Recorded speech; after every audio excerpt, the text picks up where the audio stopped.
Ok, pessoal, agora está gravando. Maravilha. Então, pessoal, sejam bem-vindos aí à defesa do Alan, né? Gostaria de agradecer a presença da professora Ellen, da professora Eulina, né? E vamos começar aí. Alan, já consegue compartilhar? Sim, vou compartilhar agora.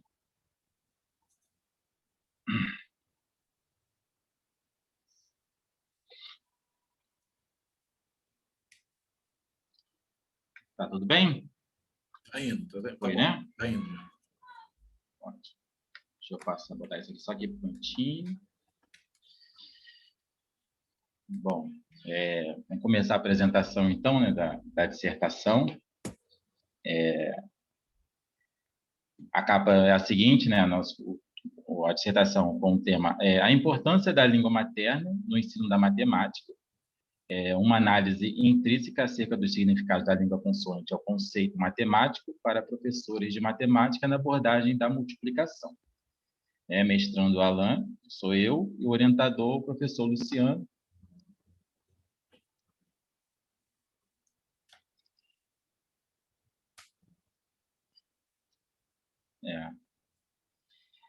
Aí que está travando um pouquinho mesmo. Bom, membros da banca, né? O professor Luciano, que é meu orientador, a professora Eulina, da Rural, e a professora Ellen, né, da Universidade Federal do Mato Grosso do Sul.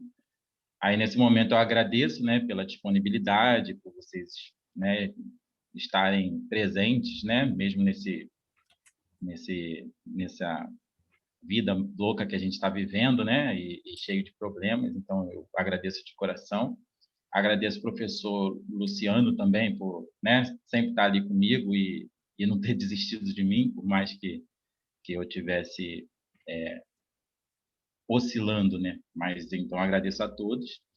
Bom, sobre o trabalho, eu escrevi um pequeno texto aqui rapidinho da motivação para eu não gaguejar aqui, que a motivação mesmo, né? O que eu tive foi o seguinte, né?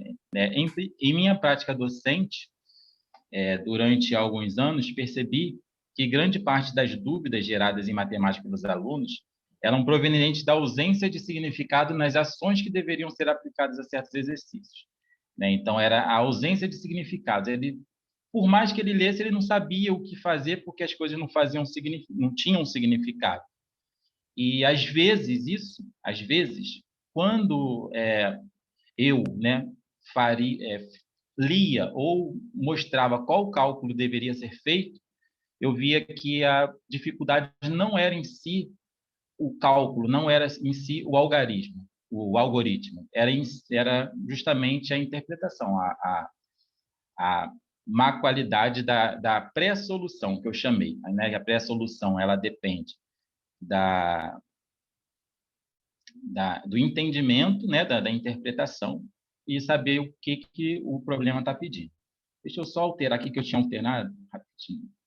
Aqui, pronto. Bom, aí eu comecei, depois que eu vi isso, comecei a tentar para uma parte fundamental no processo de aprendizagem, que às vezes fica em segundo plano em matemática, que é a linguagem. Aí eu trouxe aqui uma passagem aqui de Lubizio, que está presente no trabalho, que é o seguinte: a matemática não se restringe à linguagem de códigos e símbolos. Está representada em torno de um conjunto de significações que lhe são próprias, mas também faz uso do movimento de outras linguagens.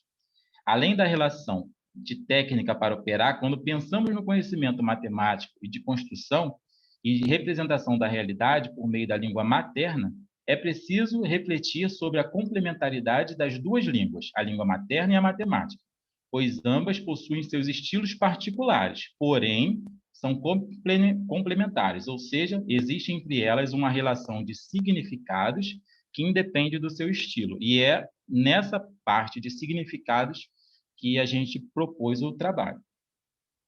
O objetivo no trabalho aqui, o objetivo geral, é fazer propor, né, aos professores uma abordagem linguística acerca dos conceitos referentes à operação de multiplicação, assim como a realização de tarefas para aprimorar propriedades pertinentes a esta, né, a multiplicação, e utilizar a língua materna como base estrutural para a compreensão dos significados, acondicionando-os aos conceitos de soma de parcelas iguais. Aqui surge um conceito, né, de língua materna. Bom, então, a gente vai conceituar da seguinte forma, né, o que seria a língua materna? Bom, eu trouxe uma passagem aqui, que é de Machado, que é esse livrinho aqui, que diz o seguinte, ó, a língua materna pode ser entendida como a língua nativa, ou primeira língua em que aprendemos. E vai ser nessa ideia que a gente vai levar o trabalho. Até por conta da faixa etária dos alunos e pela própria realidade.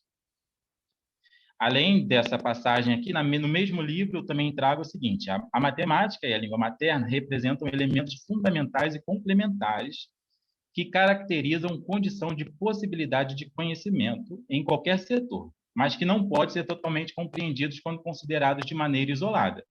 Então, o que ele está querendo dizer é que, para ensinar matemática, eu não posso esquecer da língua materna, até porque a transmissão dos pensamentos são pela língua materna. É a língua materna, que é a parte oral, em que a gente explica, que é inclusive a que eu estou usando agora, também a gente usa em matemática. Bom, então nós estamos em busca de significados. Bom, segundo Vygotsky, desse livrinho aqui, Pensamento e Linguagem, eu trouxe um texto também, que também está na dissertação. O desenvolvimento dos conceitos ou significados das palavras pressupõe o desenvolvimento de funções intelectuais, atenção deliberada, memória lógica, abstração, capacidade de comparar e diferenciar. Esses processos psicológicos não podem ser dominados através da aprendizagem inicial. A experiência prática também, que o ensino direto de conceitos é impossível e infrutífero.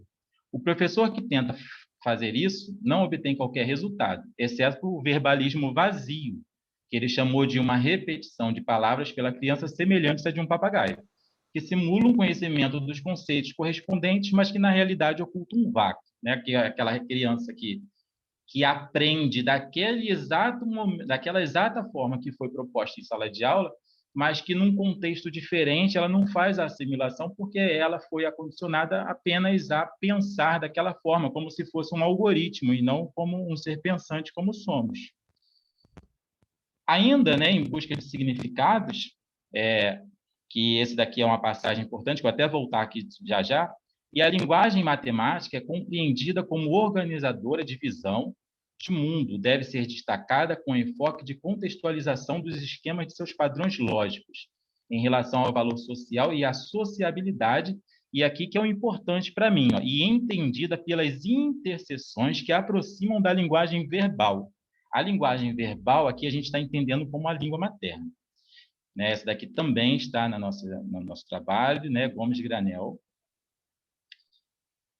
E, então, como eu estou trabalhando em busca de significados, eu tinha um problema em relação a algo específico nas aulas de matemática. Esse problema é o seguinte, que uma boa parte dos alunos não sabe a tabuada para a realização das multiplicações, ficando dependente de uma consulta. Sequer vislumbram uma forma alternativa de chegar ao produto desejado.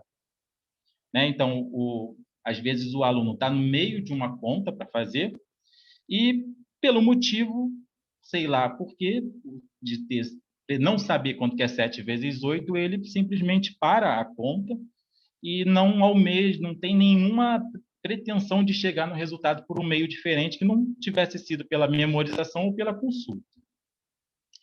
Aí, como eu estou procurando aqui significados na língua materna, as minhas perguntas são, será que a língua materna pode auxiliar nesse caso?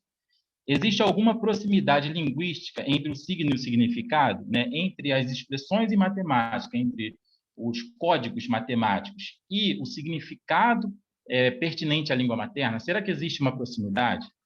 Existe a possibilidade de uma interseção entre a linguagem matemática e a linguagem verbal, proposta por Gomes Granel, que foi aquele slide que eu passei, que foi esse daqui, ó, que ele propõe o seguinte, ó, e a linguagem matemática é compreendida como organizadora de visão de mundo e entendida pelas interseções que aproximam da linguagem verbal. Então, é essa interseção da linguagem verbal que eu estou procurando no trabalho. Bom, para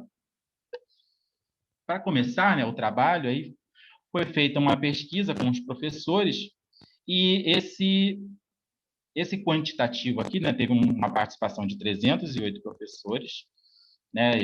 Essa pesquisa foi no modo online, né? Foi durante a pandemia, que diz o seguinte: a gente teve 308 participantes e eu selecionei aqui algumas respostas que estão no trabalho, no capítulo 2, que eu totalizei 292 respostas, mas eu queria deixar claro que essa ênfase que eu dei a essas 292 respostas não tem muito a ver com a variável, né, da pesquisa, mas sim com a frequência, né, a frequência, que foram as que tiveram as maiores frequências. Mas lá no capítulo 2, está tudo destrinchado, né, os 308 participantes.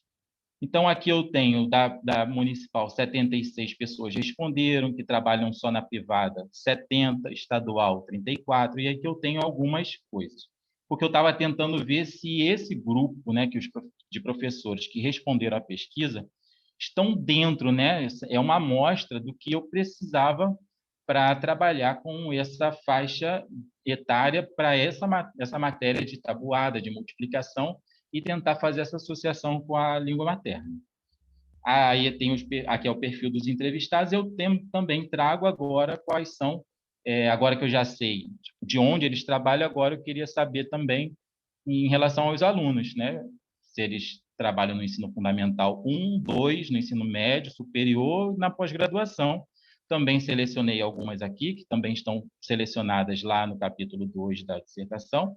Porém, não estão todos, mas está passo a passo lá, está explicando todos lá, os 308.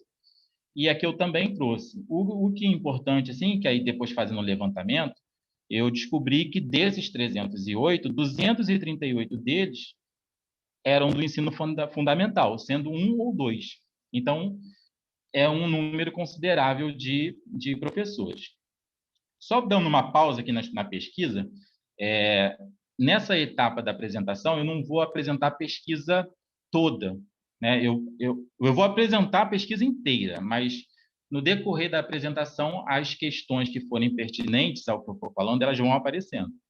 Então, dessa pesquisa aqui, ela teve 8 questões, sendo as 2 primeiras aquela de análise de perfil, 5 que foram utilizadas no nosso trabalho e uma que foi para a pessoa poder dizer alguma ideia, alguma experiência que ela teve, que é esse caso aqui, com a questão número 8.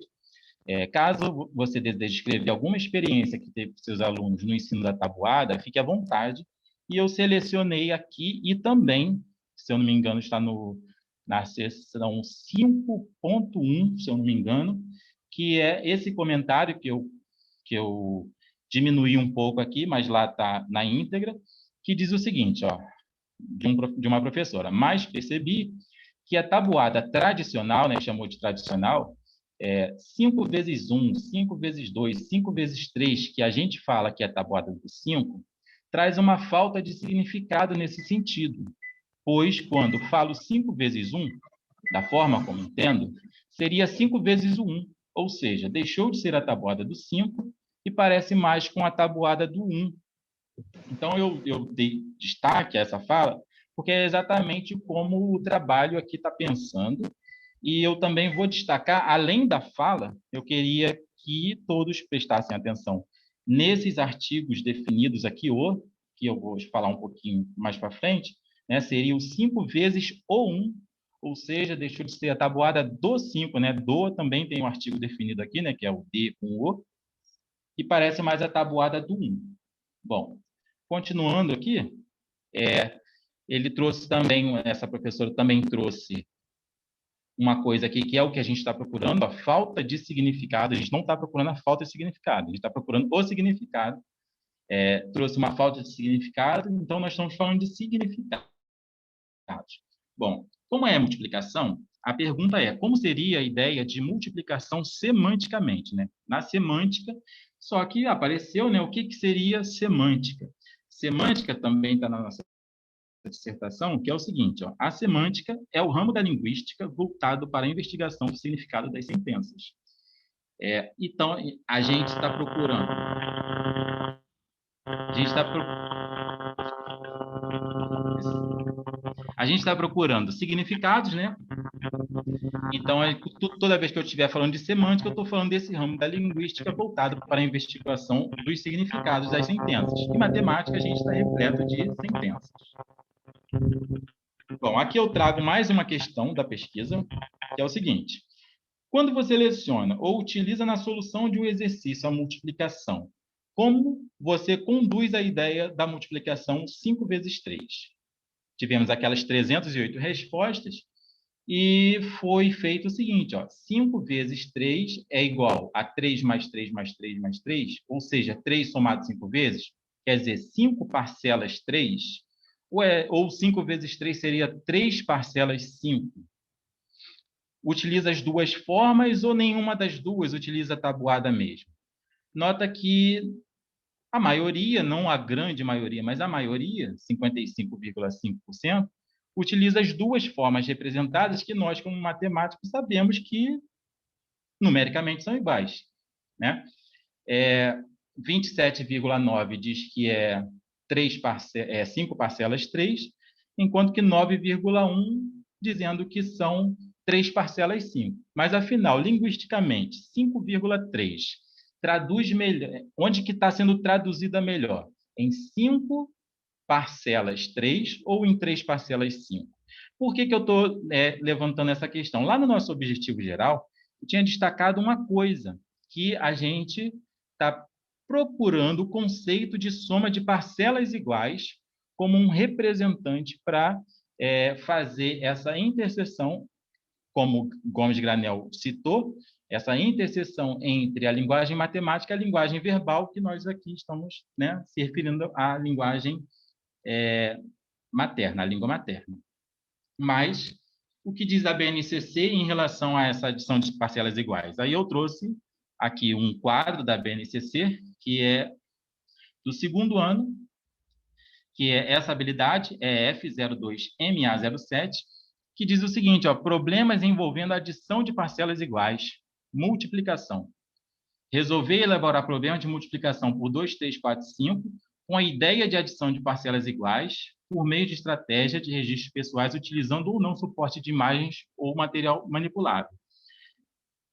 Esse quadro aqui embaixo também é da mesma BNCC. Na BNCC, lá no site do MEC, tem uma planilha que é planilha comentada. E aqui é o comentário que fica logo ao lado aqui na planilha, que diz o seguinte, ó, para resolver e elaborar problemas de multiplicação com a ideia de adição de parcelas iguais, aí botou entre parênteses, ó, 4 mais 4 mais 4 é igual a 3 vezes 4. Ou seja, 3 vezes 4, para a BNCC, também está de acordo com o que a gente está pensando, que é 3 vezes, né? O 4 está se repetindo 3 vezes. 3 vezes 4, 4 está se repetindo 3 vezes. Nota que quando eu falo 3 vezes 4, nossa cabeça está na matemática. Quando eu falo que o 4 está se repetindo 3 vezes, nossa cabeça está pensando no português, que é a quantidade de vezes, né? Fui 3 vezes ao mercado. Bom, considera-se necessária a experiência anterior, tanto na resolução como na elaboração de problemas, quanto a escrita aditiva, a habilidade introduz as primeiras ideias relacionadas à multiplicação. É legal também que ele diz o seguinte aqui embaixo, a representação do tipo A vezes B igual a C, né, que é a nossa representação da multiplicação, dá a ideia que pode ser incluída como forma de representar uma escrita aditiva de parcelas iguais. Ou seja, se eu quiser transformar fazer B mais B mais B mais B mais B A vezes, é só escrever A vezes o B, que vai dar esse produto C. Bom, isso no segundo ano. No terceiro ano, a BNCC vai lá e mantém a mesma ideia. Ó, problemas envolvendo diferentes significados da multiplicação e da divisão, adição de parcelas iguais, configuração retangular, repartição em partes iguais e medida. E, de novo, para falar sobre adição de parcelas iguais, a BNCC usa o mesmo exemplo, que 4 mais 4 mais 4 é 3 vezes o 4, ou seja, o 4 se repetindo 3 vezes, e dá outras ideias aqui também da disposição retangular, que a gente também vai explorar, para falar sobre a comutatividade. E elementos apresentados em disposição retangular, né, na forma de retângulo. No exemplo, seria um retângulo formado por 3 linhas com 4 quadradinhos cada uma. O total de quadradinhos seria 12. Então, é uma forma de ver que 3 vezes 4 e 4 vezes 3 vai ser 12, mas depois que já tiver trabalhado a parte linguística e feito a interseção, conforme nós estamos querendo. Isso no terceiro ano. E no quarto ano, a BNCC traz mais uma vez e com o mesmo exemplo. Só que aqui vai mudando um pouquinho, né? Problemas envolvendo diferentes significados da multiplicação. Nós estamos trabalhando com 2, né? 2, que vai ser a adição de parcelas iguais de acordo com a língua e a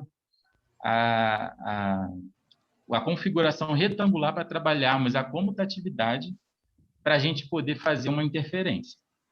E, de novo, né, a habilidade supõe que o aluno possa resolver e elaborar problemas envolvendo os seguintes significados da multiplicação. Adição de parcelas iguais. 4 mais 4 mais 4 é igual a 3 vezes 4. De novo, né? É o 4 se repetindo 3 vezes. Tá?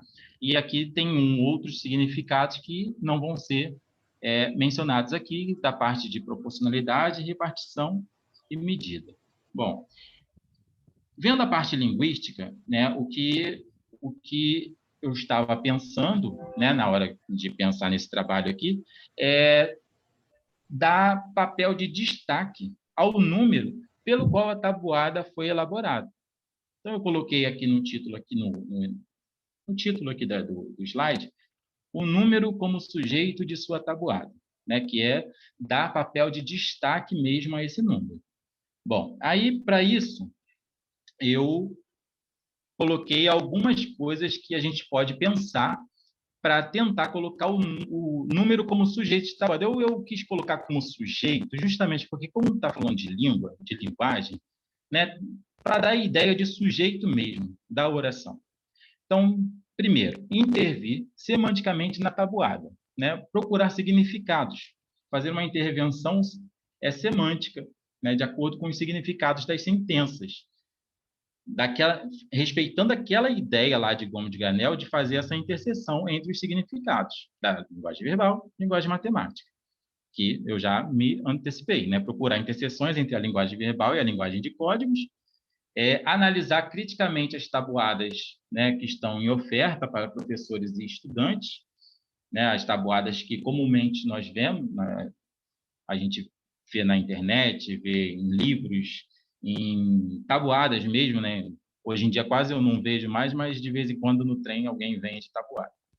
Bom, procurar, na soma de parcelas iguais, contexto linguístico adequado à vivência cotidiana. Né? Procurar, na soma de parcelas iguais, algum significado que tenha interseção com o significado que o aluno já vive naturalmente, né? Que tem no dia a dia. Por último, propor uma realocação dos fatores para que o número principal da tabuada, que é o sujeito lá da sua tabuada, tenha participação ativa na interpretação aditiva. E eu trouxe uma outra coisa aqui, né? Participação ativa, que seria uma participação ativa de um número na tabuada. Bom, eu trouxe aqui o exemplo, tabuada do 2, e trouxe também essa tabuada aqui, que foi do site aqui, tabuada de multiplicar, tabuada do 2, e eu tenho ali como geralmente ela é feita. Bom, a interpretação aditiva vai me dizer o seguinte.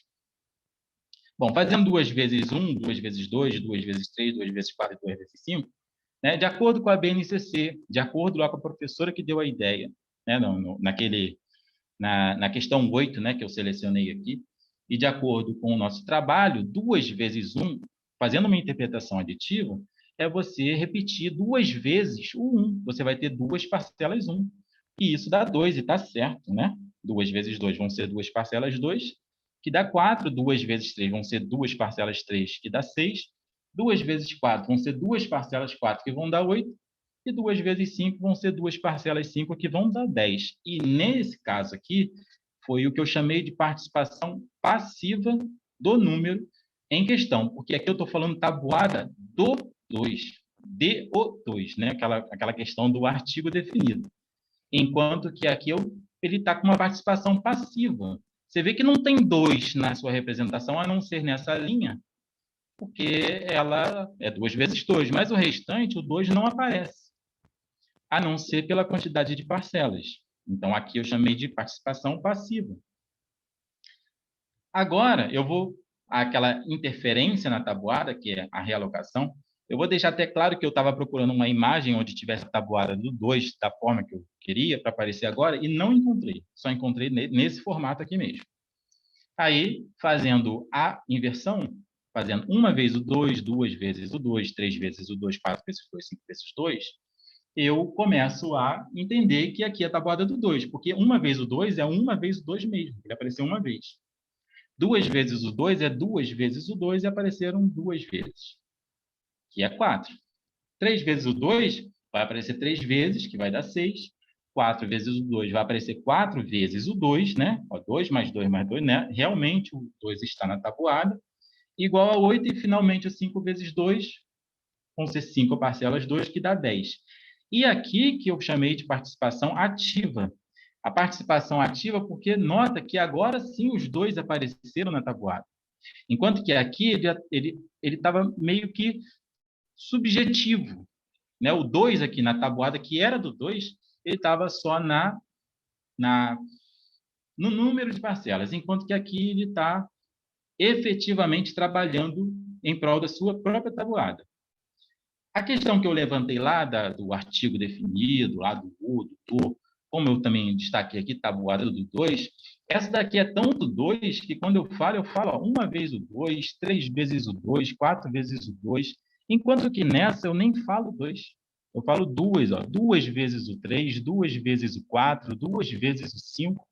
Né? O 2 ele perdeu o significado, e o 2 aqui ele tem a função do 2, que a gente usa para dizer quantas vezes nós fomos em algum lugar. Eu fui 2 vezes ao cinema. Então, 2. E aqui o 2 está com a participação ativa na tabuada. Essa é outra questão, com a pesquisa dos professores, que eu vou explorar essa questão que eu falei aqui no slide anterior. Veja o exemplo a seguir. Uma bola de futebol custa R$5. Quanto você gastará para comprar 2 bolas? Utilizando-se da multiplicação, você, ao narrar a ideia para os alunos, diz: então, aqui eu estou procurando, eu não estou mais falando, eu vou falar ainda, mas não estou falando da soma de parcelas iguais, eu estou falando da forma que é falado. Eu estou falando do oral aqui. Tá? 2 vezes 5, ou seja, gastará 10. 2 vezes 5, ou seja, gastará 10. Ou usa as duas formas representadas. A maioria, que ainda não é a grande, mas a maioria fala 2 vezes 5. Né? Porque é o 5, que é o valor da bola, é o preço da bola, é o 5 somado 2 vezes. Então, 2 vezes 5, ele cabe mais estar na tabuada do 5 do que na tabuada do 2. 2 vezes 5, 2 vezes 5. Deixei um aviso aqui, um cuidado, que na questão anterior, né, nas passadas, né, na adição de parcelas iguais, a gente tinha lá que algumas pessoas responderam que é 5 vezes o 3, que é o 3, 5 parcelas, outras pessoas responderam que era o 5, 3 parcelas, e naturalmente nós que somos matemáticos, a gente sabe que dá no mesmo, mas o dá no mesmo, a gente tem que tomar muito cuidado para não trabalhar como sinônimo, porque não é sinônimo. Sinônimo é uma coisa lá, né, que vai ter em português. Na matemática, a gente tem a propriedade. Então, por mais que sejam iguais por propriedade, isso não é sinônimo e não deve ser tratado como algo tão natural como nós tratamos, que já conhecemos, ao propor alguém que está ainda em fase de construção. Eu também destaquei esse comentário que surgiu lá na questão número 8 da pesquisa, que é curioso o comentário, porque se você prestar atenção, como que essa pessoa aqui, essa professora, respondeu em português e comparar com o que ela respondeu em matemática, que nós estamos aqui procurando duas linguagens. Na verdade, estamos tentando juntar as duas linguagens, que elas sejam, né, num único sentido. Olha só que contraditório que foi se observar. Ó, um aluno já me perguntou, professora, quanto que é 2 vezes 3? Eu falei, é só somar o número 2 3 vezes. Bom, com essa informação, você pega o 2 e soma 3 vezes. 2 mais 2 mais 2. Ou seja, 3 mais 3 igual a 6. Na parte oral, na parte da língua materna, ela respondeu uma coisa. Quando foi para a matemática, ela respondeu outra. Mas é exatamente, como eu falei, numericamente é igual. É um negócio tão assim, imperceptível, tão, né, tão profundo, que ela está certa nas duas falas. Mas só que quando ela fala que somar o número 2 3 vezes, é 2 mais 2 mais 2, 3 parcelas 2. E quando foi para lá, ela botou 2 parcelas 3. Então, é isso que eu estou querendo mostrar, que por mais que seja igual, a gente tem que ter um cuidado na hora de falar com quem está ainda, né, construindo o pensamento, está construindo os saberes. Trouxe também essa imagem,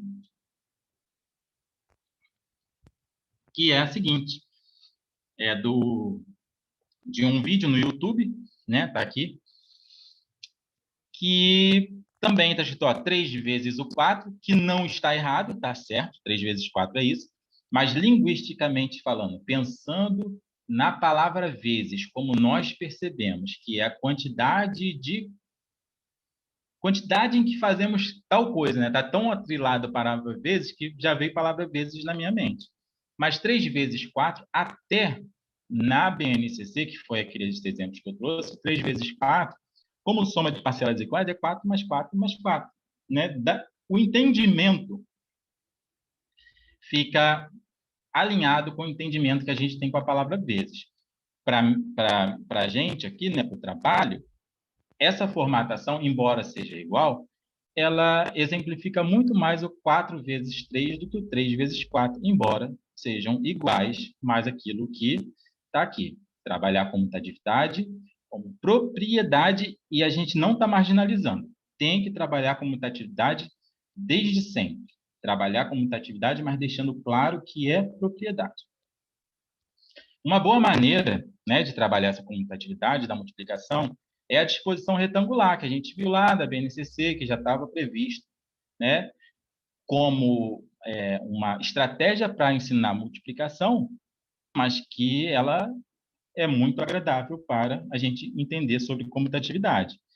Trouxe aqui uma imagem, né, essa imagem fui eu mesmo que fiz, que não tem fonte, que tem aqui o 3, né, os quadradinhos são os 3, em 5 filas, ou seja, eu tenho 5 vezes 3 aqui, e não é difícil, né, olhando aqui geometricamente, não é difícil o aluno perceber que 3 vezes o 5 equivalem ao mesmo número de quadradinhos. Você fazer 3 fileiras de 5 ou 5 fileiras de 3 equivale à mesma coisa. E isso é a propriedade da comutatividade da multiplicação. Embora 3 vezes 5 seja igual a 5 vezes 3 matematicamente, pela propriedade, pensando nas interpretações de adição de parcelas iguais, segundo a linguagem, são coisas diferentes. Ainda, agora, voltando um pouquinho na pesquisa, durante as atividades em sala, você utiliza algum recurso didático relacionado a baixo? Se necessário, marque mais de uma opção. Aqui era para saber como que os professores trabalham em sala de aula a questão da tabuada, porque às vezes acaba que um aluno acaba decorando a tabuada, acaba aprendendo, visualizando, tem uma tabuada para ele, ele faz a própria tabuada, então tem várias estratégias que professores usam. E a tabuada fixada na parede, a tabuada individual, material manipulável, ainda assim são grandes aliadas na sala de aula. A máquina de calcular também tem ganhado destaque, mas no momento a gente não quer a máquina de calcular, né? A gente quer trabalhar a parte linguística e não a parte de algoritmo que a calculadora vai fazer né, em fração de segundo. Bom, então, pensando na tabuada como uma das ferramentas pedagógicas, os professores utilizam, e também sobre aquela interpretação aditiva, botando o número como sujeito de sua tabuada, pensando nas tabuadas tem mais ofertas, que são desse tipo aqui, que é o tipo que eu chamei de tabuada, onde que o número tem uma representação passiva, que é quando ele está no primeiro fator, que ele indica a quantidade de parcelas e não a quantidade que ele em si está dentro da adição. A proposta é fazer com que ele seja o sujeito de sua tabuada, né? Tenha papel de destaque na sua tabuada, invertendo a quantidade, né? Você vê que na interpretação aditiva, essa tabuada aqui, ela faz todo sentido. Tabuada do 5. 5 mais 5 mais 5 mais 5 mais 5 é 7 vezes. A gente vai saber que é o 5 que está se repetindo. Essa imagem eu peguei também na internet, né? O que está sendo proposto aqui não é algo que não tenha, existe, mas em menor quantidade. Para achar aquela ali foi rapidinho, para achar essa já foi mais complicado. Bom, a pesquisa. Quais são as tabuadas mais difíceis dos alunos aprenderem? Né? Quando você olha uma tabuada desse tipo, né, todo mundo já viu uma tabuada desse tipo, não é nada agradável, né? Começa aqui, enquanto é novidade, e depois acaba que o aluno não sente muito interesse em aprender. Então, a pergunta foi quais são as tabuadas mais difíceis? Era mais ou menos o que a gente já espera, naturalmente, que as tabuadas, a partir, né, conforme os números vão subindo, vão ficando mais difíceis. Aqui, 55% responderam que é de 6 a 10, 24% diz que tem mesmo nível de dificuldade, e de 5 a 8, 20,9, enquanto que de 1 a 4 nem teve voto, nem teve voto praticamente. Então, aqui com essa questão, a gente viu que, conforme vai aprendendo a tabuada, conforme os alunos vão avançando, né, que é uma coisa gradativa, lembra que lá no segundo ano a tabuada ia até o 5, né, que era a adição de parcelas iguais. Aí vai gradativamente, conforme vai aumentando, vai tendo mais dificuldades, né? Porque cada 10 tabuadas que ele aprende do 5, vai ter outras 10 do 6, depois tem outras 10 do 7. Então, a gente tem o seguinte, fazendo a reformatação com a representação ativa, né? Aquela coisa que o número é o sujeito da tabuada, nesse formato, né? A gente tem 100 produtos aí, né? Cada uma dessas 10 tabuadas tem 10 produtos cada. E a proposta é o seguinte, é perceber também, como a gente está incentivando que a comutatividade, né, a propriedade, comutatividade da comutativa seja trabalhada desde o início do ciclo, desde o início da multiplicação, logo pela representação, para entender, né, o que é número, a gente nota que há comutatividades aqui já. Por quê? Por exemplo, vamos supor que tenha estudado a tabuada do 2, onde que ele é sujeito da tabuada. Então, 7 vezes 2 dá 14. Só que lá na tabuada do 7, já tem o 2 vezes 7, que dá 14 também. Porque se ele já entende o processo de parcelas iguais e já consegue construir, e através disso ele já sabe que a comutatividade é uma propriedade que ele pode explorar, se ele aprendeu quanto que é 7 vezes 2, ele não precisa mais aprender quanto que é 2 vezes 7. Então, a proposta, né? Mais um exemplo aqui, 5 vezes 3, também está aqui no 3 vezes 5, e o 8 vezes 3 também está aqui no 3 vezes 8. Então, a proposta é a seguinte, retirar os produtos que são comutáveis, são 45 no total. A gente tem 45 e 10, que são os quadrados perfeitos, né? 1 vezes 1, 2 vezes 2, 2 vezes 3. E tirando esses 45, a tabuada fica muito mais agradável, né? E responde aquela questão que os professores responderam, que quando você passa do 5, a tendência é ter mais dificuldade. Só que nesse tipo de tabuada, e alicerçando a parte de comutatividade, Esse tipo de tabuada, quando a gente chega na tabuada do 5, praticamente já passaram 72%, já passou 72% da tabuada. Nota que na tabuada do 1, a gente tem 10, depois 9, 8, 7, 6. E quando você vai diminuindo aqui, ó, ele vai finalizando e a tabuada se torna um pouquinho mais atraente. Aí, isso aqui, essa tabuada aqui, ela foi apresentada na seção 5.2. Apresentada, a construção é na 5.3. Na 5.2, ela foi apresentada e com o nome de tabuada triangular, né? Que é a seção que está na seção 5.2. Na seção 5.3, a gente propõe a construção pelos alunos dessa tabuada, observando a adição de parcelas iguais. Bom, e é o seguinte, a atividade proposta para a sala, que é a construção da tabuada triangular, a gente tem que já está preenchida a tabuada do 1, 1 vezes 1, 2 vezes 1, 3 vezes 1, até o 10 vezes 1, e depois a gente preenche a do 2, que também naturalmente consegue, e aqui a gente vai fazer umas animações para a gente entender o processo que o aluno vai conseguir representar toda essa tabuada aqui. Bom, o negócio é o seguinte, ó.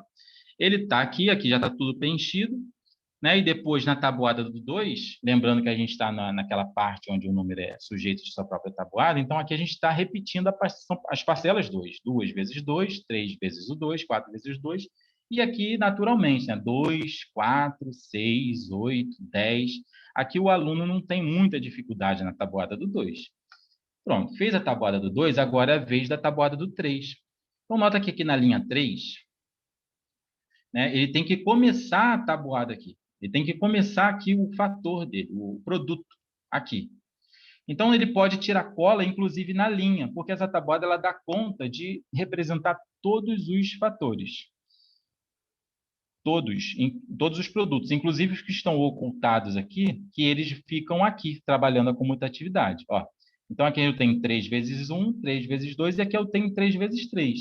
Então, aqui ele vai colocar o 3 vezes 3, e não podemos esquecer que nós estamos trabalhando com parcelas iguais. Então, aqui é 3 vezes o 3, né? 3 parcelas 3, depois vai ser 4 parcelas 3, 5 parcelas 3, 6 parcelas 3, que no caso é 6 vezes o 3, 7 vezes o 3, até o 10 vezes o 3. E aqui também, agora, por sequência mesmo, consegue-se fazer. Se por mais que o aluno não saiba, né, que 3 vezes 3 dá 9, mas usando o princípio lá da adição de parcelas iguais, 3 mais 3 mais 3, ele pode olhar para cá, 3, 6, 9. E depois ele vai somando 3. 12, 15, 18, e vai somando de 3 em 3. Tá? Isso na do 3. Indo para a do 4 aqui, também a mesma coisa. Só que também foi feita uma pergunta lá na pesquisa dos professores, e também tem um respaldo lá da BNCC sobre essa prática de pensar em sequência. Porque a gente pensa em sequência, né, coisas do ensino médio. Mas vamos lá. Na maioria das vezes, seus alunos seriam capazes de determinar o próximo número da sequência 4, 8, 12 e o próximo, né? Aqui sim, esmagadora, né? Praticamente 99% disse que sim, né? O sim puro e o sim com a mediação do professor. O não, né? Nem teve representatividade aqui na fatia da pizza. Então, aqui sim. E olhando, né, a BNCC, também lá no terceiro ano, tem essa ideia, ó, identificação e descrição de regularidades em sequências numéricas recursivas. Ó, identificar regularidades em sequências ordenadas de números naturais resultantes da realização de adições ou subtrações sucessivas por um mesmo número, descrever uma regra de formação da sequência e determinar os elementos faltantes ou seguintes. Então, essa ideia que está lá na tabuada, para a construção, ela também já está sendo exigida na BNCC. Olhando para cá, então, ó, 4 vezes 1, 4 vezes 2, 4 vezes 3, natural, 4 vezes 4, que é 16. Lembrando que nós estamos trabalhando com parcelas iguais. Então, se eu estou na casa 4 vezes o 4, 4 parcelas 4, a próxima é 5 parcelas 4. Depois é 6 parcelas 4, 7 parcelas 4, 8 parcelas 4, 9 parcelas 4, 10 parcelas 4. E, de acordo com o que foi perguntado, se ele seria capaz, né? Aqui já veio direto. Mas é só observar o seguinte, né? A gente tem 4, 8, 12, e os professores já afirmaram, né, que na maioria das vezes, né, a maioria dos alunos conseguiriam prever que o próximo seria 16. E de 4 em 4, ele vai preenchendo tudo também na linha do 4. Bom, quando terminar, a tabuada vai ter esse formato, que é aquele slide lá, que já passou, né? Quando eu ocultei as 45 aqui, que eram comutáveis. Quando eu falei que ele dá conta de todos, é só perceber que tem uns retângulos aqui, né? Ó, 5 vezes 1, 5 vezes 2, 5 vezes 3, 5 vezes 4, 5 vezes 5, 6 vezes 5, 7... Isso aqui é justamente a tabuada do 5. O 6 também, ela inteira está aqui, né? Na horizontal está naquela forma que a professora chamou de tradicional, que eu chamei de participação passiva, e na vertical, na representação ativa, tá vendo? E aqui também, em forma de retângulo, eu consigo prever todas as tabuadas, com aquela intenção de, conforme for aumentando o nível de dificuldade, vai diminuindo o número de fatores que o aluno precisa construir, se ele já aprendeu anteriormente, né? Bom, um comentário é o seguinte, que pelo fato do sistema de numeração ser decimal, as multiplicações envolvidas em qualquer processo de multiplicação coincidem com as 55 representadas na tabuada triangular. O que eu estou querendo dizer é que a multiplicação ela não é restrita àqueles números que estão na tabuada. Não é. Tem números que não estão ali. Por exemplo, 20 vezes 18. Por exemplo, esse exercício aqui, 23 vezes 18. Quase que eu acertei, né? 23 vezes 18. Quando você vai fazer essa multiplicação, pelo processo do algoritmo, a gente faz, na verdade, essas contas, né? Que é o 8 vezes 3, o 8 vezes 2, o 3 vezes o 1, e o 3, uma vez o 3, né? E uma vez o 2. E esses 4 produtos pertencem à tabuada. Esses 4 produtos pertencem à tabuada. Então, foi isso que eu falei. Pelo fato do sistema ser decimal, né, que os nossos algarismos são de 0 a 9, coincidem com a tabuada. Bom, além dessa proposta, na seção 5.4, a gente também fez uma proposta para a sala de aula, que é o método de multiplicação egípcio, Alan, que foi... Oi. Se eu tenho mais 10 minutinhos, tá bom? Ok, já estou terminando. Beleza. O processo de multiplicação do egípcio, que é o seguinte, foi proposto lá no capítulo 4. Os objetivos são despertar a curiosidade dos alunos pelo fato de conseguirmos representar qualquer número como soma de parcelas pertencentes à sequência 1, 2, 4, 8 ou 16, que está escrito na dissertação, mas não foi provada, mas nas referências tem a prova, que isso daqui é justamente o fato de todo número natural poder ser escrito como base binária, trabalhar a propriedade distributiva, que a multiplicação tem em relação à adição, e trabalhar a habilidade de calcular o dobro de números. Então, o método é o seguinte, o método, por exemplo, 19 vezes 25, a gente vai precisar escolher um dos fatores, eu vou escolher o segundo, para dobrar, né, que é o que a gente quer trabalhar a propriedade. Então, a gente coloca o 25 e o 1, tá? O 19 fica ocultado, porque o 19 eu vou usar esse aqui, ó. O fato de todo número eu conseguir transformar como adição de parcelas dessa sequência. Então, o método é você dobrar. 1 vezes 2, dobra, dobra e dobra. E aqui, mesma coisa, 25 dobra, dobra, dobra e dobra. É só dobrar mesmo. Agora, a graça, né, do problema é você fazer com que o aluno faça o 19 com essas parcelas. Importante saber que eu só fui até o 16 porque eu quero formar parcelas que resultem em 19, e se o próximo seria 32, não pode ser.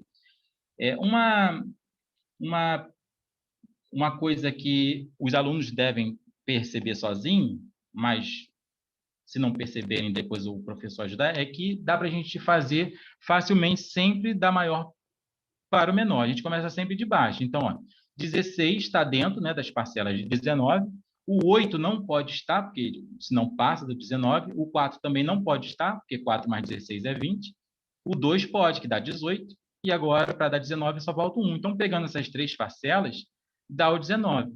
Então, qual vai ser o produto dessa multiplicação? É a soma do 25 com o 50 e o 400, que são referências aos números que são parcelas do 19. Então, fazendo essa conta, que é o 400 mais 50 mais 25, 475, que é o produto ali. A pergunta é, por que isso deu certo?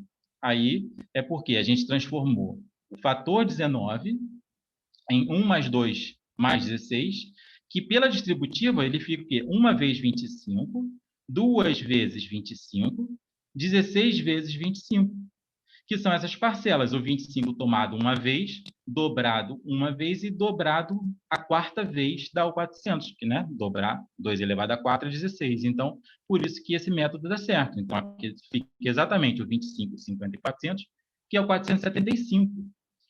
Bom, considerações finais é o seguinte. Esse trabalho, né, ele deu bastante trabalho, né, para pensar na parte de linguagem, de trabalhar a oralidade nas aulas de matemática, em conjunto com a parte prática, com os conceitos matemáticos. Uma possível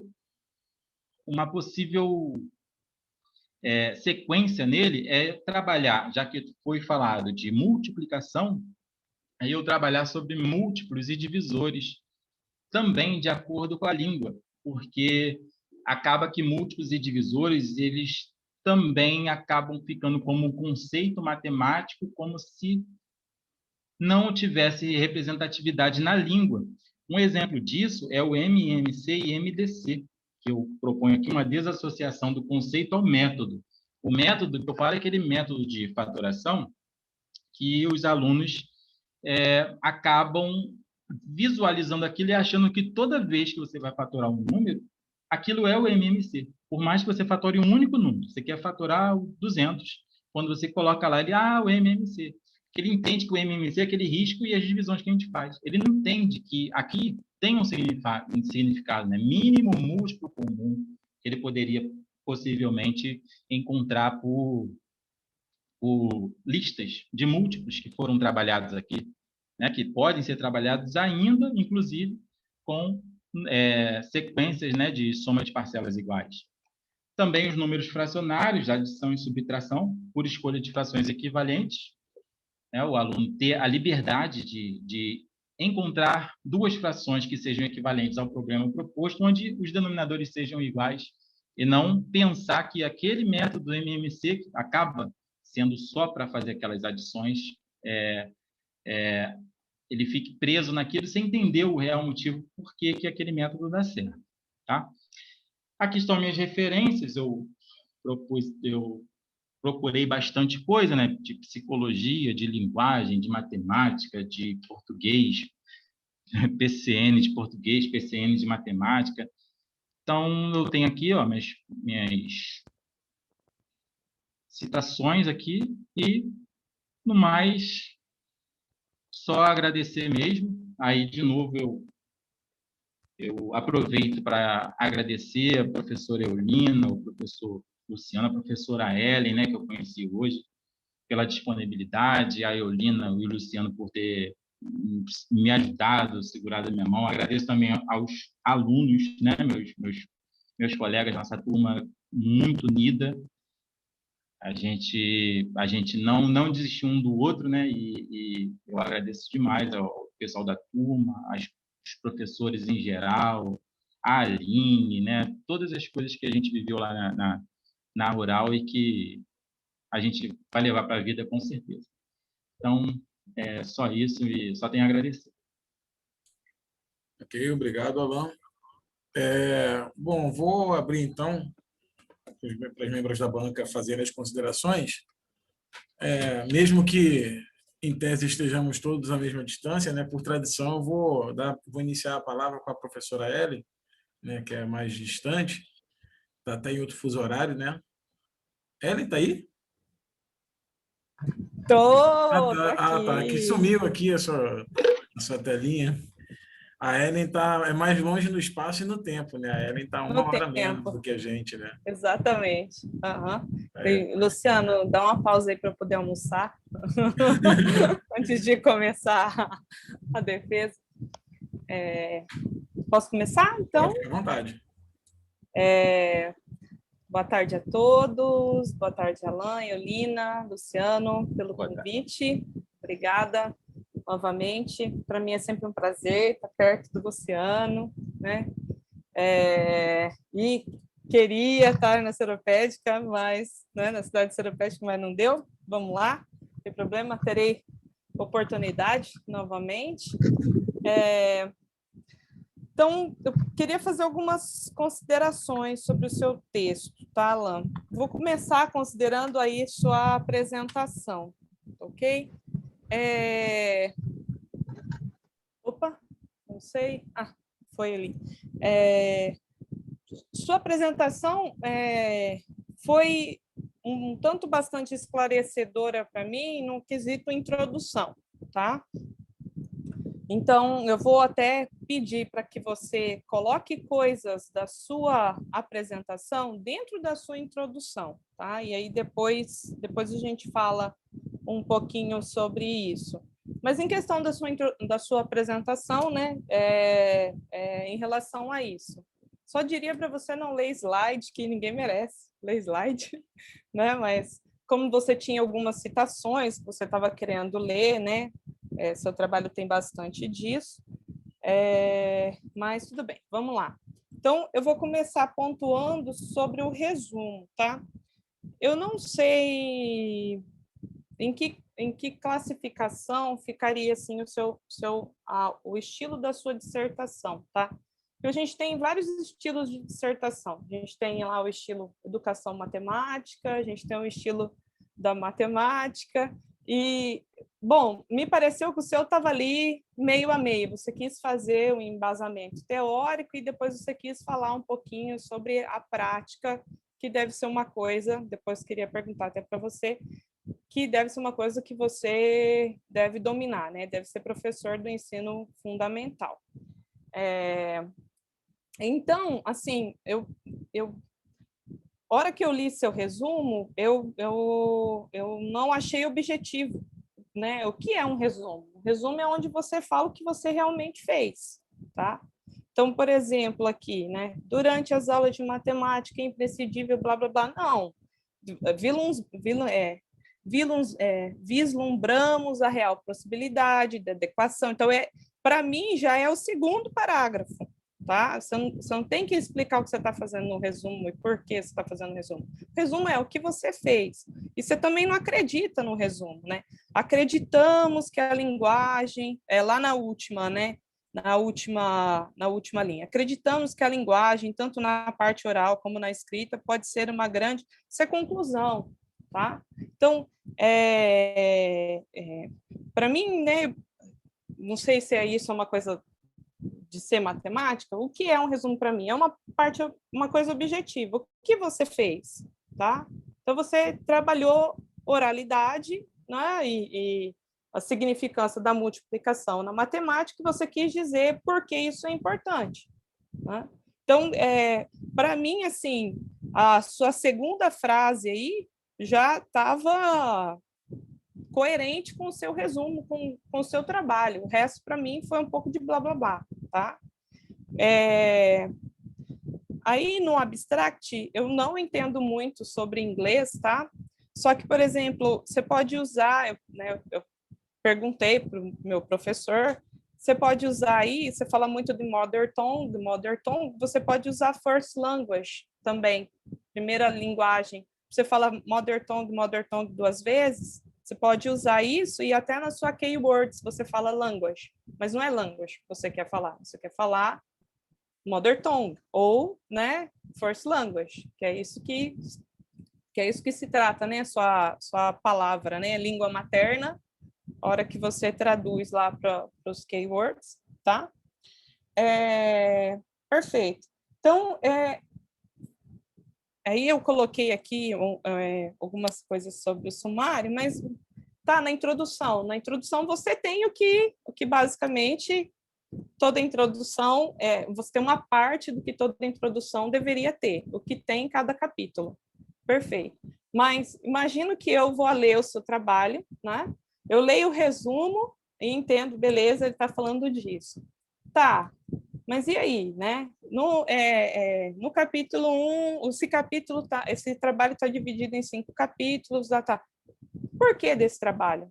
Eu li lá no início eu li no título a importância da língua materna. Cadê, né? Aí, perfeito, cadê? Estava no seu slide, estava no seu primeiro slide, na hora que você estava falando da sua prática, né? Estava ali seu objetivo, seu problema central, seu objetivo geral, seu objetivo específico, seu primeiro slide, sua motivação, estava tudo ali e não está escrito aqui, tá? Então, por que é importante? Pô, todo mundo sabe que é importante, mas não está escrito aqui, não é? Então, tem que estar escrito aqui. Então, acho que você poderia encorpar um pouco mais essa introdução, ok? Né? O que eu senti? Que você quis encorpar o embasamento teórico. Né? Eu quis dizer o que era semântica, o que era linguagem semântica, o que era, né, o que cada um deles falava, tal. Então, embasamento teórico é legal? Não, é legal. Foi a sua motivação. Né? Eu vejo que está meio assim, as respostas das coisas que você colocou está ali entre meio, mas não está escrito, né, no resumo, na introdução e na conclusão, tá? Então, perfeito. Depois eu falo um pouco sobre o texto em si, tá? Como melhorar um pouco o texto. Deixa eu ver aqui. Então, essa é uma coisa. Agora eu vou para sua pesquisa, tá? Você levantou, né, vários autores aí, tá? Inclusive, né? Inclusive pessoas, né, que estão vivas, até engraçado, né?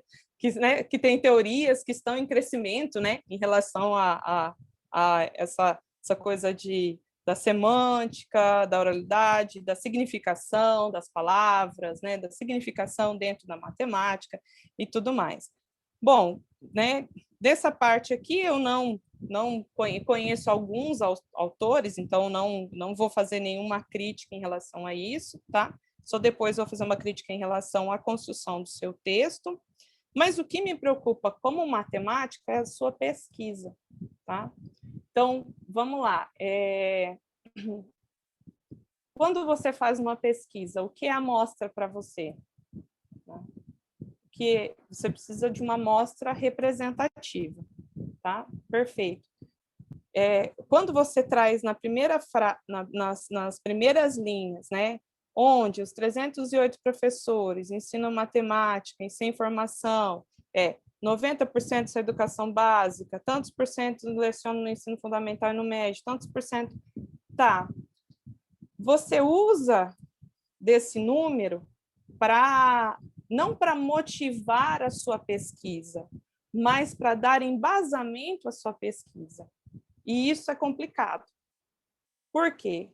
Porque, por exemplo, eu vou começar aqui, né, ó, esta análise, lá na página 11, tá? Esta análise nos dá uma boa referência sobre os alunos que são alcançados por esses profissionais. Se contarmos apenas as opções onde aparece municipal e estadual, teremos 188 professores atuantes na escola pública da educação básica. O que significa que, né, você quer dizer, nossa, esse número é grande ou é pequeno? Vai depender. Eu sou de uma cidade que tem 35 mil habitantes. Se você faz essa pesquisa na minha cidade, que tem 35 mil habitantes e 188 professores, né? Você pega lá uma amostra de 188 professores que trabalham em educação básica, caramba, tá 10, tá ótimo, tá? Então, aí fica uma pergunta, da onde são esses professores, Alan? Como você diz para mim que essa amostra é uma amostra representativa? Porque se você não conseguir me dizer se essa amostra é representativa, você vai ter que dialogar durante todo o seu texto, tirando esses tipos de colocação. Ó, por exemplo, eu acho que lá na página 45, que eu botei aqui, eu coloquei alguns exemplos que foram bem marcantes para mim, que não foram usados como motivação. Aqui, página 45, ó. Ah, sim, que é o preenchimento da tabela, onde você diz que a maioria dos participantes da nossa pesquisa sinalizou que a grande parte dos alunos são capazes de fazer previsão de sequência na tabela, tá? E aí, então, isso não é uma motivação, é uma indicação que você quis dizer para mim, é uma indicação de que seu trabalho tá na linha certa, né? Mas, de repente, o pessoal lá de Fernandópolis consegue fazer essa previsão, né? Vai depender para mim de você falar para mim como foi a sua pesquisa. Então, se você quiser responder, como foi a sua pesquisa? Como você abriu isso? E da onde são os seus professores? Da onde realmente são esses 308 professores? Bem, então, essa pesquisa, ela já foi realizada no meio da pandemia. Então, até no anexo está a pesquisa lá e foi por formulário que eu coloquei em grupos de professores, principalmente em professores que trabalham no ensino fundamental. Aí, lá eles me sinalizaram, né? Como eu coloquei nos slides, coloquei a parte que é da análise de perfil, saber de onde, né, da onde eles são e para quem lecionam. Então, Mas a de onde pesquisa eles são? Do Rio? do Rio, são do Rio de Janeiro. Os grupos foram do grupo de Rio de Janeiro. Certo, mas quantas cidades você conseguiu captar, por exemplo? Professores de quantas cidades? Só foi Rio de Janeiro. Só Todos do foi Rio de... Uhum. Tirando assim, né? Eu tenho professores, né, que são colegas de turma que provavelmente responderam também, que são de outras cidades que estudaram comigo. Na pesquisa em si, na análise de perfil, não tinha localidade para eles marcarem, né? Cidade e estado. Uhum. Então, é esse tipo de coisa. Então, eu acho que você tem que levar essa pesquisa, olhar seu trabalho inteiro, olhar essa pesquisa e dizer que não é um indicativo, é uma motivação. Então, Tá. essa pesquisa, ela não deveria tomar um segundo capítulo, por exemplo. Ela deveria estar ali embutida com a sua introdução, por exemplo. Eu fiz uma pesquisa e dos professores entrevistados houve um indicativo disso, disso, disso. Então, acreditamos que seria uma opção. Então, até pela sua apresentação, a pesquisa ela tomou, a sua dissertação tomou o rumo do que os seus professores disseram. Você disse, não, o meu método vai dar certo. Olha só essa resposta dessa professora, porque ela falou que o 2 vezes 5, né, não é 5 vezes 2, né, na oralidade. Então, do ponto de vista matemático, essa pesquisa não é válida. Então, para mim, assim, você pode conversar com o Luciano depois, ela não deveria ser tomada como capítulo, tá? Ela deveria estar embutida em relação à sua motivação, a uma introdução, a indicadores, né? Eu propus essa pesquisa para ter indicadores do que poderia ter. E aí retirar essas passagens em que você afirma que o seu trabalho vai dar certo porque você teve como respaldo 90% dos seus professores que falaram que iria dar certo, tá? Ellen, Perfeito. Oi. só para, então, assim, a gente acertar um pouco assim, os encaminhamentos das correções. Se ele fizer essa observação de que essa pesquisa ela é mais motivacional do que de corroborar, será que dá para manter esse capítulo? Então, porque, tipo assim, a ideia de quando eu falei para ele escrever esse capítulo é o seguinte: se você vai fazer uma pesquisa, você tem que mostrar como que você fez e trabalhar esses dados, né? Mas, pelo que eu estou entendendo aí que você está apontando, está bem, Bom, bem sim, apontado, perfeito. Você vai... que é Eu isso aí, acho que aí ele esse tem que falar universo... da onde são. Tá. Então, Alan, deu para entender Se ele mais ou falar menos? para mim, isso da onde são, É, tudo bem manter o capítulo, isso aí vai ser é, você e ele. O que eu digo, Lu, é olhar com maior calma aonde ele fala dessa pesquisa e tomar isso como motivação, não indicação de não, que vai entendi dar certo. perfeitamente, tá muito bem colocado. Assim, mais assim para, tipo assim, conclusão do que tem que ser feito, né, para ficar Feito. arrumadinho. Então é isso aí. Isso. O capítulo mantém, só que aí você, ao invés de usar isso aí como uma corroboração, né, do seu trabalho, é uma motivação. Olha, a gente fez essa pesquisa, porque a ideia, quando eu pensei nele fazer esse capítulo, foi mais assim, para ele, falei, cara, quando você faz uma pesquisa, você tem que mostrar como é que você fez, não é só apresentar os dados, né?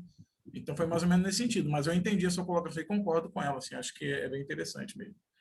Que de fato não dá para... E tem, assim, eu não sei como é que é aí na rural, mas, por exemplo, aqui eu tentei fazer uma pesquisa aqui na educação básica, eu não consegui. Primeiro, porque a hora que eu fui passar um questionário, mesmo que fosse online, WhatsApp ou whatever, você não podia passar um questionário sem passar o projeto pela comissão de ética para poder publicar o bendito dos resultados. Bom, teve uma burocracia assim enorme para eu poder colocar o trabalho. E aí eu vi essa brecha. Se eu colocar como motivacional, né? Eu fiz ali uma pesquisa de campo com os meus amigos, não interessa, né? E ali, observando a minha escola, eu vi que a gente tem esse problema em comum e eu acho que a gente deveria escrever sobre isso. Tá, Alan? Não é uma crítica, talvez, né? Vai mudar um pouco, né, o estilo do seu trabalho, né? O estilo também da sua apresentação, mas acho que é importante vocês se precaverem desse tipo de comentário, ainda mais que professores de matemática que possivelmente vão ler esse trabalho.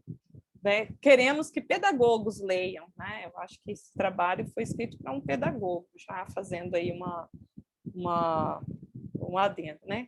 Sobre isso. Bom, perfeito. Sobre o capítulo 3 aqui, né? Sobre o capítulo 3, eu né, gostei aí do capítulo 3, ele parece que dá um embasamento ao que vem, né, a seguir aí, né, do ponto de vista da BNCC. Mas eu vou olhar deixa eu olhar lá na frente, deixa eu pegar aqui, eu peguei várias. Consigo aqui abrir de vários ângulos aqui. O seu capítulo 3, ele tem somente, né, a matemática e a linguagem na BNCC, né? Então, a minha sugestão aqui, por exemplo, você está falando da matemática e a linguagem na BNCC como uma introdução à primeira coisa que você quer falar, que é o capítulo 4, né? Que é o 4.1, que é o conceito da multiplicação. Né? Você quer falar como é importante dizer as coisas do ponto de vista da adição. Pareceu para mim que, aí eu vou falar, eu olho lá para o capítulo 4 e venho com métodos de multiplicação. Para mim, o seu trabalho está aqui, capítulo 4. Métodos de multiplicação e o 5, uma nova abordagem. Eu achei que você deu muita ênfase à pesquisa, ao seu embasamento teórico e o que você deveria aprofundar está aqui. Então, você não bota ali, por exemplo, método de multiplicação. Aí você vai lá no começo e você faz uma introdução. eu vou ler aqui só para, né? Eles são importantes e deixa eu botar aqui. Calma aí. Abordagem atabuada? Não, calma aí. Desculpa. Aqui. Há vários métodos de multiplicação, alguns podendo ser explorados. Cada um tem sua explicação de motivo pelo qual dá certo. Né? Cadê o explorar que eu vi aí na sua apresentação? Um você explora a comutatividade, outro você explora a distributividade. A hora que você tiver que falar da comutatividade, usa esse, professor. A hora que você tiver que falar de distributividade, usa esse, professor. É isso que é ensino de matemática. Tá? Para mim, é isso que é ensino de matemática, é a prática. É você indicar para o professor: a adição é importante, o jeito que você fala é importante, use esses métodos que você vai estar dando embasamento tanto na oralidade da adição quanto na propriedade de multiplicação. Entendeu? Então, para mim, essa parte aí de métodos de multiplicação, Lu, né, só uma sugestão, parece que é mais não enxugar os outros, né? Mas é dar ênfase a isso, dizendo realmente por que esse método é legal. Você tem aqui, sei lá, uma página falando de uma página falando do outro, né? Tá, na prática, por que você usa retângulo? Para mostrar comutatividade. Então, tem que escrever isso aqui. Não, fala, Alan, para mim, se está escrito eu não vi, assim. Sobre a comutatividade está escrito na parte até que eu uso uma imagem que eu peguei de uma dissertação que tem umas laranjinhas, umas peras, um negócio assim. Mas, assim, aproveitando que eu só me deu esse espaço rapidinho, e essa parte que está se referindo, que é a parte lá do capítulo 4, capítulo 5, é a parte mais agradável para mim. Onde eu enfatizei era tipo a parte pior, foi o meu sofrimento, foi aonde que então eu estava focado no meu sofrimento, enquanto que a parte que é a parte que me interessa, a parte que eu tenho mais prazer em escrever, que eu não preciso pesquisar tanto, eu acabei por dar ênfase lá à parte, né, teórica, a parte que eu tive que buscar, pesquisar em N segmentos, mestrado, né? Quem que precisa dessa? Então, a sua contribuição como professor, eu acho que tá aqui. Então, revisa. Só eu peço assim um olhar para escrever, Luciano, assim, ó, por exemplo, dá uma, né? Por que esse método funciona e para que ele serve, tá? Então, ó, esse método é legal usar? Porque, além de estar trabalhando adição, você vai estar trabalhando comutatividade. Pô, é uma frasezinha ali. Esse método é legal porque, além de estar trabalhando adição e multiplicação dos números naturais, você também está trabalhando distributividade. Então, só essa frasezinha já vai contribuir para o professor, sei lá, né, o pedagogo, vir e pensar, caramba, eu tenho que trabalhar as propriedades da multiplicação, né? E aí eu tenho que estar condizente com as habilidades da BNCC. Perfeito. Eu vi uma dissertação que está falando, aqui com esse método eu trabalho comutatividade, adição e sequenciamento. Perfeito, eu vou usar esse método. Eu vou usar um mesclado de cada um deles, né? Então, o 5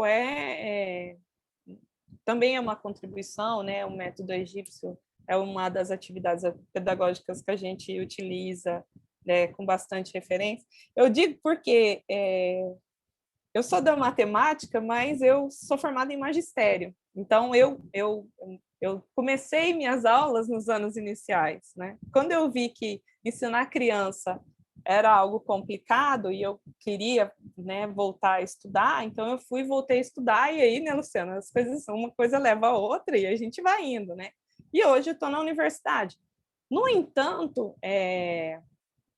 eu entendo essa tua inquietação em relação a dizer, né? E a gente acaba trabalhando isso um pouco lá na formação de professores de graduação, mas do ponto de vista um pouco, né, mais gradual, por exemplo, polinômio, né? Não tem nada em cima, então né? Não tem nada no expoente, então é 1, né? Não tem nada no coeficiente, então é 0. Então, aquela coisa, né?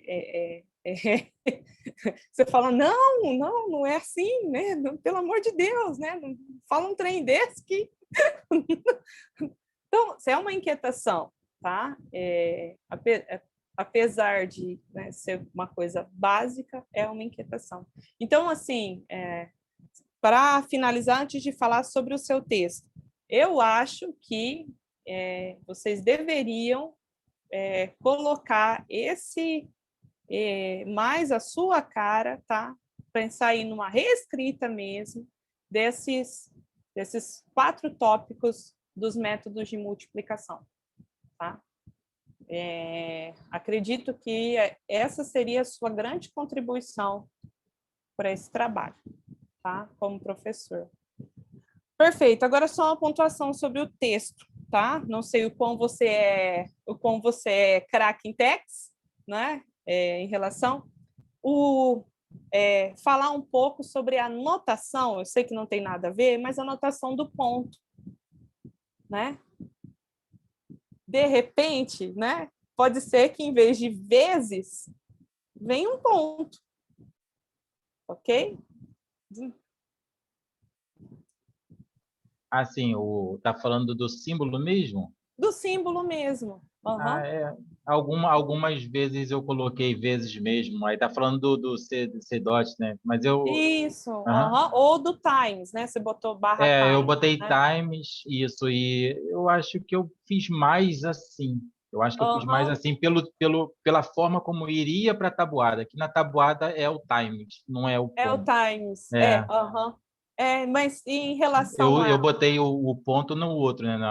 Mas pensa assim, em relação à oralidade, quanto que a gente perde o times e vai para o ponto? Nunca pensei nisso, não. Né? Eu não uso Porque times mais, né? Para mim, modifica, eu paro de usar o times para o ponto quando começo com a álgebra. É o que eu sempre pensei. Por causa do x, que já tem, colocar mais um x lá vai danar tudo. Então, mas você já me deu uma explicação significativa, né? É simbologia, né? Quando você passa a usar o x como uma simbologia, você perde o x de vezes, né? Então, você está usando o x ainda, né? Mas, e aí? Esse ponto tem que ter o mesmo significado da tabuada, né? E aí, a hora que você lê isso aí, né? Como é que fica a cabeça do estudante? Bom, whatever, fica aí uma discussão aí para você, para o próximo trabalho. Tá. Então, sobre o seu texto aqui, dá uma olhada nas suas referências, tá? Para ver o que está em caixa alta, o que está em caixa baixa. Eu vi algumas, por exemplo, na página 9, que eu percebi, né, que tudo que você quer citar o autor, né, você cita em letra maiúscula, né, quando você está citando lá exatamente o que o autor disse, né, e quando você está simplesmente citando, né, por citar, você cita em caixa baixa, né. E aí, por exemplo, na página 9, você tem o Machado. Ainda para Machado, em letra, né, em caixa alta, né? Daí bem no início, né? Para Machado em caixa alta, e tá só dá uma olhada, né, e até tem que colocar aí, ó, da onde ele vem, e aí você dá uma olhada sobre isso. Não é uma coisa que eu não sei se o Luciano, né? Isso aí é só uma questão de... Agora, eu ia falar de mulher, eu não sei, mas eu aprendi que, por exemplo, figura, capítulo, seção, tudo que tem número e é importante, a gente coloca em caixa alta. Então, capítulo 4, capítulo com a letra maiúscula. Seção com a letra maiúscula. Figura com a letra maiúscula, né? Acho que fica mais elegante. E, por último, você tem que passar um corretor da língua portuguesa, tá? Aí não sei onde você escreveu isso, mas isso é possível lá dentro, não sei se foi no Overleaf, no Text, e aí eles grifam para você, tá? São escritas erradas, mas não escritas erradas com dois S, C cedilha e tudo mais. São palavras, né? Pata, por exemplo, em vez de para. Tem, tem, pata. Eu risquei lá, vou te mandar o PDF para você olhar, né? Por exemplo, para isso, quem ensina deve utilizar a única estradinha que leva seus conhecimentos a quem quer ensinar. Pensa aí, eu grifei algumas coisas sobre isso que a gente fala normalmente, mas a gente não escreve, porque isso é um documento, né? Isso é algo que tem que ser deixado disponível a todos, né? Então, a gente tem que ver como a gente escreve, e não pode ser como nós falamos, né? Ó, gostou? Bom, eu acho que é isso, tá? Espero ter contribuído. Se precisar depois, eu vou mandar aqui algumas críticas no PDF, tá? É isso aí, desculpa falar um pouco mais aí. Isso aí. Obrigado, Ellen. Professora Eulina, por favor. Olá, boa tarde a todos. Estão me ouvindo? Okay. Sim. Então, em primeiro lugar, eu quero agradecer o convite do Luciano, o convite do Alan para estar aqui. Assim, em nome da Rural, agradecer a presença da Ellen aqui, que trouxe muitas contribuições, né? Que a maioria delas, assim, casa muito com as observações que eu fiz também.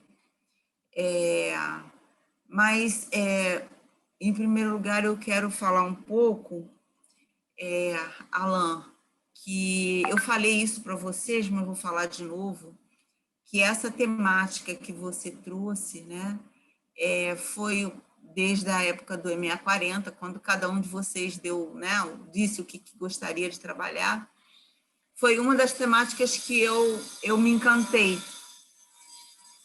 né? Então, é um prazer enorme estar aqui e poder ver como é que foi que você desencantou esse tema aí, sabe? Bom, eu acredito que o seu trabalho ele tem relevância para a educação matemática, para o ensino de matemática nos anos iniciais, tá? Então, eu acho que é um trabalho bom, eu acho que vocês têm até que publicar numa revista de educação matemática. Porém, tem um porém.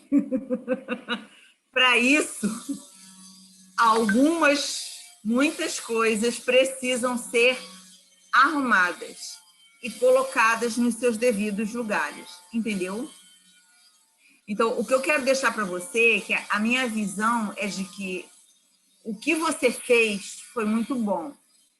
Como você apresentou, a gente precisa arrumar algumas coisas, entendeu? Eu não sei quem foi sua professora de MA40, porque se eu conhecesse a sua professora de MA40, eu iria dar um puxão de orelha nela, porque ela não foi uma boa professora em muitas coisas, né? Mas em algumas coisas até percebi aí, né? Então, quando Ellen fala do resumo, quando Ellen fala sei lá, Ellen falou muitas coisas aí, e que eu concordo, que são coisas, assim, de metodologia, né? Ellen, a minha professora de MA40 dele fui eu, tá? Por isso que eu estou falando assim. Que é metodologia. Mas, assim, a gente luta, né? A gente luta. Hã? A gente luta, a gente luta. Não, mas em alguma forma eu fiquei feliz, sabe por quê? Porque coisas que ele não colocou no texto, ele trouxe para a apresentação. Então, foi isso que eu cobrei na disciplina. Eles tiveram que fazer isso para mim. Eles tiveram que apresentar. Então, na apresentação, ele trouxe. Falei, oba, alguma coisa ficou. Então, ponto para você, Alan. Isso você cravou. Muito obrigado. Ponto para você, porque realmente o que você colocou na sua introdução é o fim da introdução. É o fim da introdução. Então, o que tem que estar na introdução? Na introdução, você tem que vender o seu peixe. Por isso que a introdução é a última coisa que a gente faz quando escreve um trabalho, né? Então, a gente vai deixar claro para o leitor a motivação, a gente vai deixar claro para o leitor a problemática, você tem que fazer uma problemática, tem que deixar claro qual é a pergunta que você quer responder, qual é a questão norteadora, você tem que deixar claro quais são os seus objetivos, né? Qual é a justificativa do seu trabalho, ou seja, por que o seu trabalho é importante? Você já colocou um problema, depois dos objetivos você vai justificar, você vai vender seu peixe, né?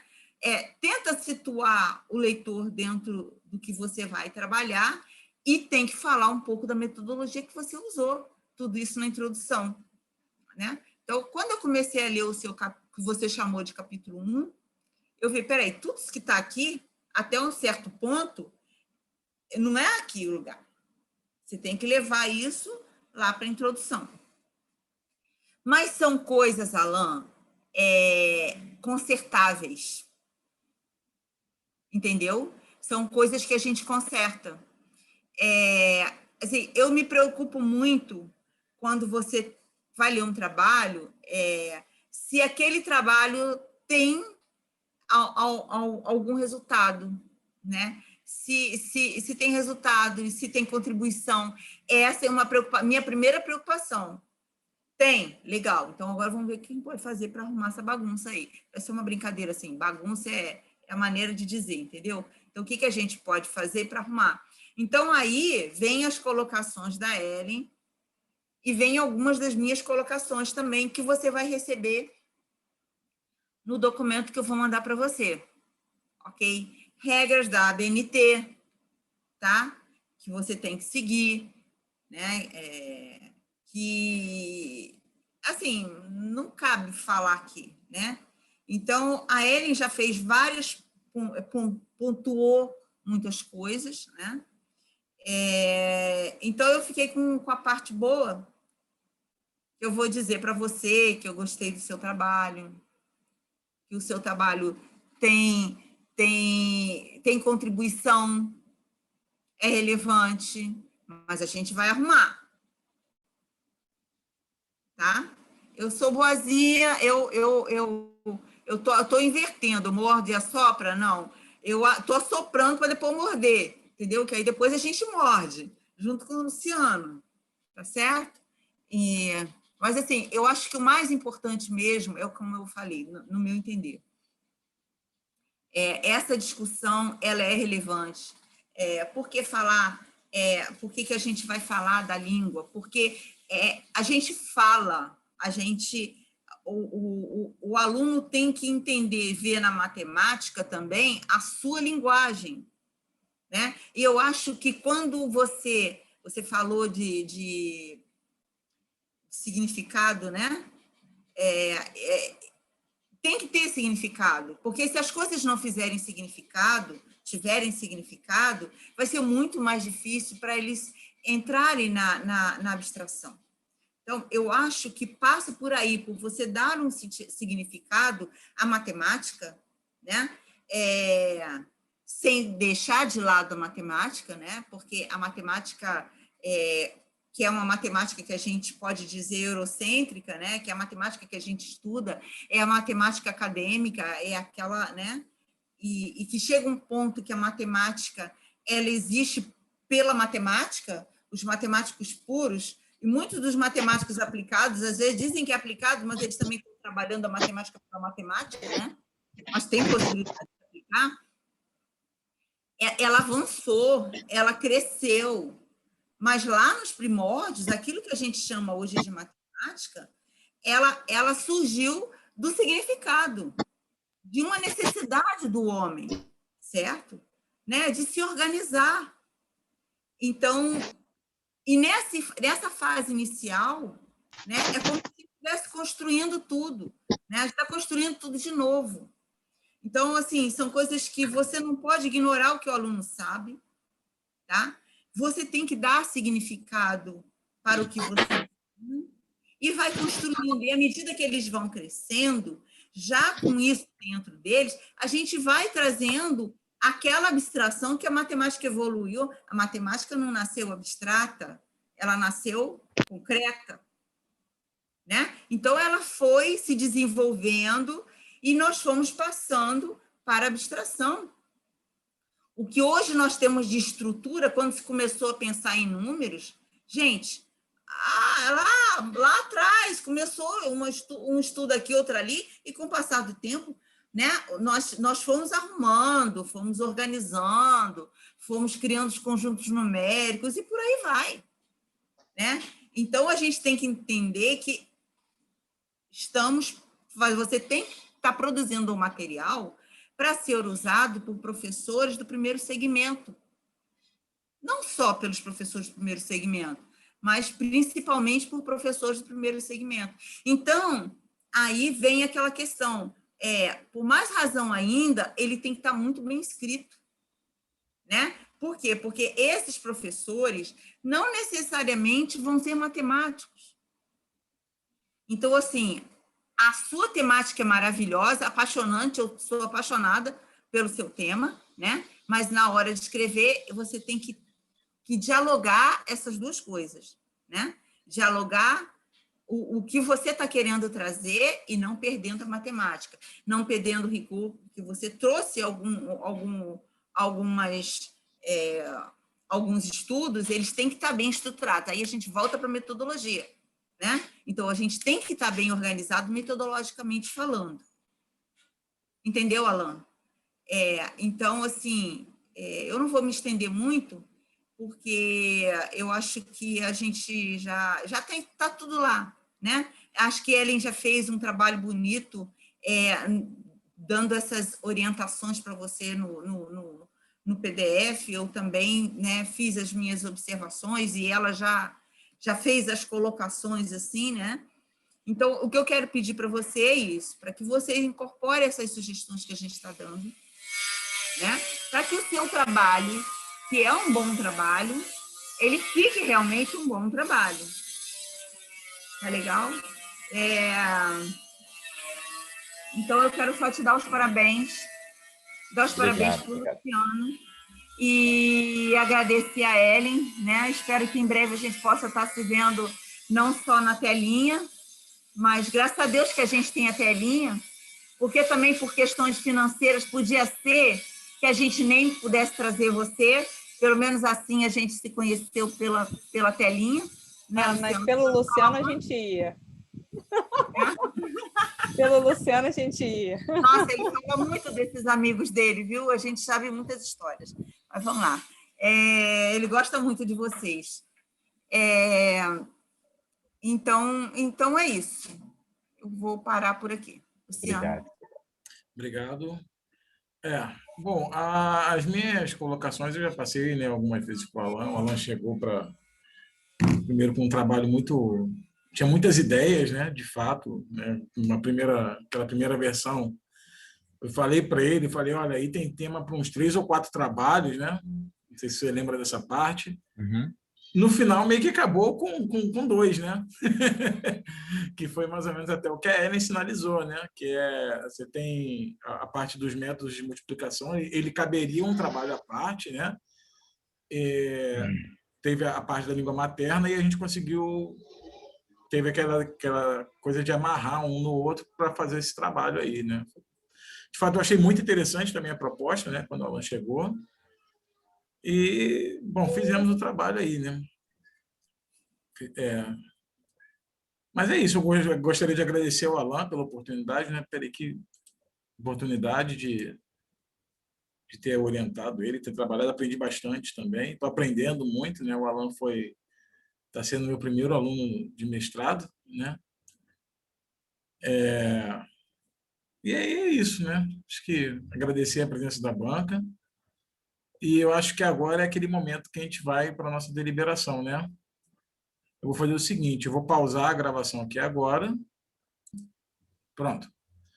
Bom, Alan, a gente se reuniu, né? Conversamos e deliberamos pela sua aprovação, né? Com você fazendo as correções que a gente vai sinalizar, que a banca vai sinalizar, certo? E aí eu gostaria de perguntar se você concorda com o resultado, né, da sua aprovação aí. Concordo, pô. Isso aí a gente concorda rápido. Então, Parabéns. Parabéns. Obrigado. Fazer a leitura da ata. Cadê? Eu tenho que ler a ata? Peraí, deixa eu ver se eu acho aqui.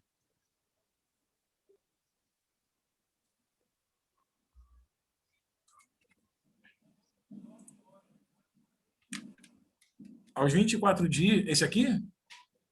Aos 24 dias do mês de fevereiro do ano de 2021, às 14 horas, por meio da plataforma online, instalou-se a banca examinadora de dissertação de mestrado do aluno Alan Nunes Rangel, sob orientação do professor Luciano Viana Félix. A banca examinadora foi composta pelos professores pesquisadores Luciano Viana Félix, orientador-presidente da UFRRJ, Eulina Coutinho Silva do Nascimento, também da UFRRJ, Ellen Viviane Pereira Espreáfico, externo à instituição, sendo professora da UFMS.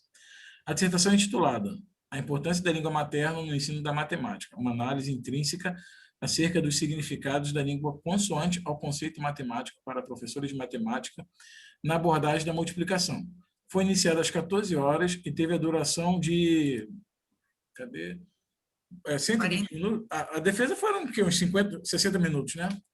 Não, 50. 50 minutos? 50 minutos de apresentação. O candidato, após avaliado pela banca examinadora, obteve resultado aprovado, devendo o candidato entregar a versão final em até 60 dias à sua coordenação de curso, de acordo com a deliberação número 84, de 22 de agosto de 2017.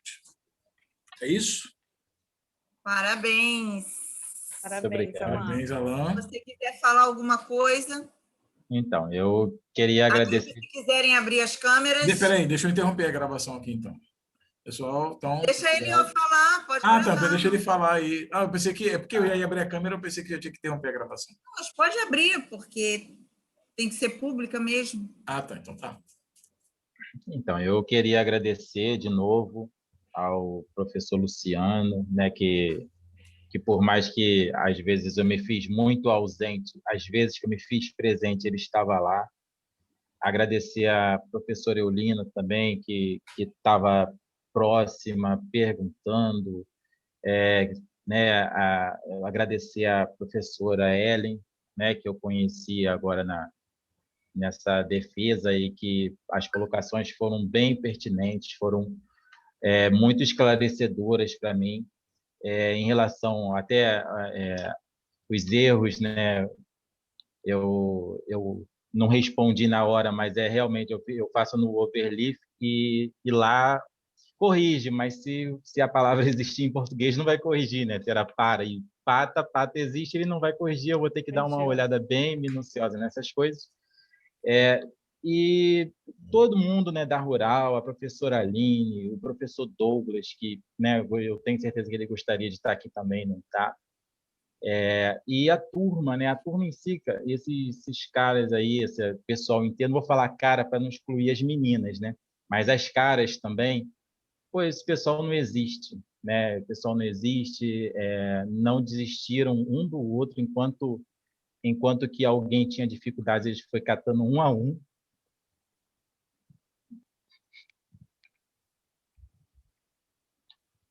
É justo. Esse é o momento mesmo. Esse negócio da correção do LaTeX, né? Eu acho que eu cheguei a contar essa história para o Alan, não sei se eu cheguei a contar para a Ellen. a gente trabalhava com post-its, né? Lá Aham. e o corretor corrigiu todos os meus post-its para postes. Poste. Porque post-it é uma palavra que não existe, né? Mas poste, ele corrigiu para poste, que é uma palavra que existe. Existe.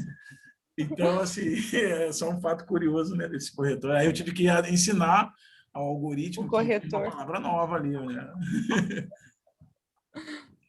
Bom, Alan, Pronto, parabéns. Alan. Eu vou interromper a gravação aqui, já posso interromper? Pode. Aí eu só queria